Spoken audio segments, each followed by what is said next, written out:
Hello，大家好，我是小林。作为 iPhone 15 Pro 第一批发售，马上就拿到现货的用户，我使用 iPhone 15 Pro 这一台手机到现在已经有差不多5个月的时间了。那今天就想和大家来分享一下我深度使用这一台 iPhone 15 Pro 那么长时间之后的体验和感受。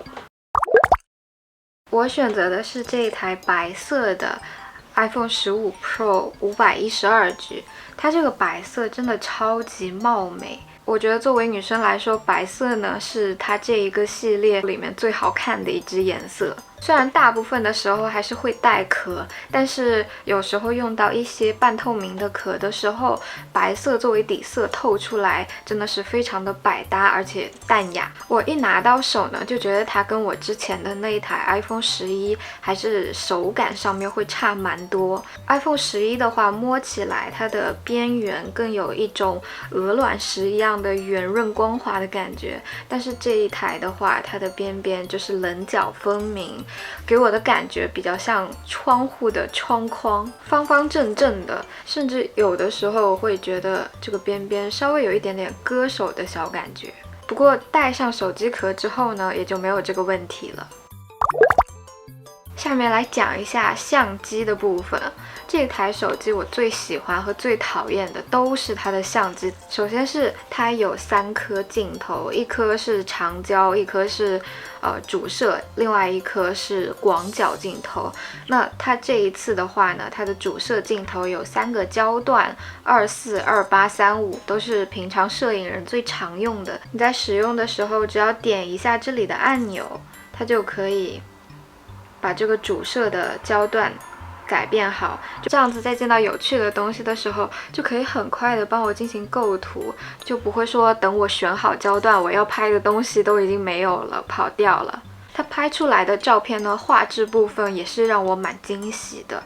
尤其是它的夜晚的表现，跟我原来的那一台 iPhone 11相比，就不只是说拍得好或者拍得不好的区别，而是说拍得到和拍不到的区别。前2天晚上，我和我的 partner 一起去河边散步，然后看到一个月亮超级大、超级圆。我用这台手机就是一抬手就拍下来了，但是他用我原来用的那一台 iPhone 11呢，就根本拍不出来，拍出来就只是一团有亮光的光晕，糊糊的一块这样子。所以我觉得它可以帮我更好的记录到一些生活日常里的美好的东西，这一点是我觉得很棒的地方。它的这一颗长焦镜头呢，就是我的心头好。我这里只谈画面不谈技术，就给大家放一些样张，是我自己拍的。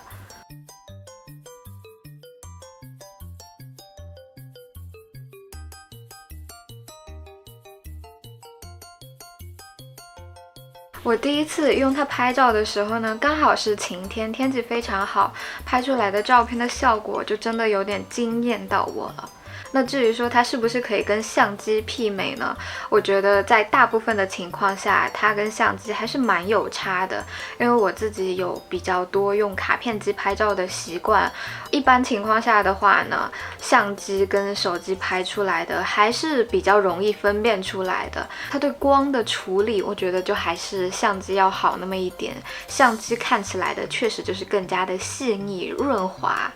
但是在某些特定的光线下，用它拍出来的照片，再加上后期稍微一点点调色，我感觉真的是跟相机大差不差的。就我自己都有时候会忘记说这一张照片是我用手机拍的还是相机拍的。那说到这一台手机，我最不喜欢的地方也是它的相机部分。第一是它的鬼影还是没有改善，那苹果官方是说这一代的相机是会改善掉那一个鬼影的，但我自己用下来觉得并没有。如果你在晚上拍照，周围刚好有一个特别亮的光源的话，那个鬼影就还是很明显的。另外一点就是它的前置镜，在自拍的时候，取景框里面它都是漂亮的、很细腻的感觉，但是一旦你按下拍照按钮，存到这个相册里面，就会变成一张灰头土脸而且很锐化的照片，真的有一种僵尸进城的感觉。从它刚刚拿到手就已经有这个问题，然后我去网上查，所有人都跟我说这个是软件的问题，是存储系统的问题，你等一等，等它更新了系统之后它就会变好的，这个是可以改善的问题。现在有小半年过去了，系统都已经更新了不知道几次，到现在为止呢，它是可以在你存进来之后过个1-2秒会自动的进行一些调整，就皮肤显得不会那么粗糙，但是跟它从取景框里看到的还是有很大的差距。这个情况在阴天的时候会特别的明显。这一代的相机有一个新的功能，就是可以在拍好照之后对焦。就比如说我现在要给我闺蜜拍一个照片，但是一不小心焦点对到了背后的人群，而不是对到她身上。在挨骂之前，我就直接可以点开设置，然后点一下焦点，就可以把焦重新对回到闺蜜的脸上。这个功能其实在之前的手机里面，通过 Focus 之类的软件也是可以实现的，但是现在它会更加的简便，而且很傻瓜，点一下就可以。那它的相机用来拍视频呢，倒是非常的不错，不管是前置还是后置，都不会出现我刚刚说的拍照的时候发灰的那种情况，拍出来人的肤色或者是景色都是非常的明亮鲜艳，很还原我自己肉眼看到的样子。如果大家对它的实拍效果感兴趣的话，可以看一下我的这一支影片，基本上都是用这只手机来拍的。而且因为它拍视频的时候并不会发灰，所以我现在想要自拍的时候，我都是会先打开摄影功能，然后点这个视频拍摄，之后再点右边的这个小圆圈进行抓拍，这样子存下来的我的照片就不会像直接拍的时候存下来的那么锐化跟发灰。还有这一代最特别的应该就是苹果居然出了一个 Apple Log 的功能，但是这个 Apple Log 呢，我自己试用了一下，就只使用了试用的那么一次，因为它拍的时候整个画面都是灰扑扑的，你很难进行监看，而且你要对 Apple Log 拍出来的视频进行调色的话，还要会一些调色软件，比如达芬奇啊什么的，学习的成本就会比较高，所以我觉得要使用 Apple Log 的话呢，它的门槛还是比较高的。在拿到这台手机之前呢，我看到铺天盖地的宣传都是说苹果这一次终于有了 Type-C 的接口，那这一个 Type-C 的接口可以带来怎么样的改变，会有什么样的玩法。我拿到这台手机之前也确实是非常的期待这个 Type-C 的接口，因为我之前就会有用手机拍 vlog 的习惯，那拍完之后我最头疼的部分就是把手机里的视频跟照片传送到电脑上面进行剪辑跟修图。用 AirDrop 的话呢，它的速度会比较慢，而且经常就会卡断掉，在整个传输数据的过程中就会弄得我很暴躁。但是有了这个 Type-C 的接口，一切都会变得不一样。我只要把移动硬盘接到这个口上面，就可以直接把视频跟照片通通都拷到我的移动硬盘里面去了，而且速度真的是超级无敌非常快。这么长时间的使用下来，我对于这一个 Type-C 的感受就是我在意的问题确实被解决了，但是也就仅解决了这一个问题，其他的像充电方便啊什么的，对我来讲都没有太大的影响，因为我家里现在还有在使用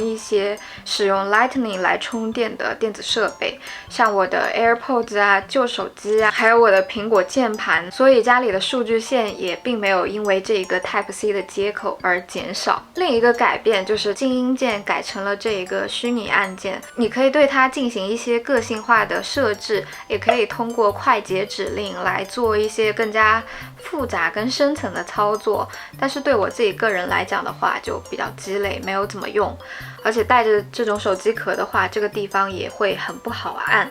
它的屏幕在刚刚到手的时候，会给我感觉确实比我之前的手机要更加的丝滑跟流畅，而且屏幕的最高亮度也比我之前的要高很多。在日光特别猛烈的时候，我也可以看清楚我手机上的内容。但是用久了之后呢，就会觉得没有什么特别大的感受。现在要我用回 iPhone 11的话呢，也不会有一种回不去了，或者是由奢入俭难的感觉。据说 iPhone 15 Pro 呢是整个 iPhone 15系列里面续航最差的一个，但是我自己这么长时间用下来，觉得其实还好。我不会在手机上面打游戏，我的日常使用场景都是在室内可以随时充电的地方。我有试过带它出门，大概5到8个小时，一直在拍照跟拍视频记录，算是比较高强度使用的样子，但是也并没有陷入缺电的危机。总的来说呢，我这小半年下来使用这一台 iPhone 15 Pro 的感觉是还不错的，它也确实帮我记录下了非常多的有趣的瞬间。这一些 moment 就是如果当时没有记下来的话，就会完全消失掉。我很感激它，因为它的一些便携的功能才可以帮我更好的记录当下的生活。但它给我的感觉依然是它并不是一个非买不可这样子的刚需，毕竟它的价格也不算太便宜。如果你最近刚好准备换手机，有这一部分的预算的话，我觉得 iPhone 15 Pro 确实是一个非常不错的选择，我会非常愿意向你推荐它。好啦，那这就是今天这期视频的全部内容了。如果你喜欢这期视频的话，不要忘记点赞和评论。接下来我也会在这个频道更多的更新一些有意思的内容，如果你感兴趣的话，就不要忘记关注我哦。那我们下期视频再见，拜拜。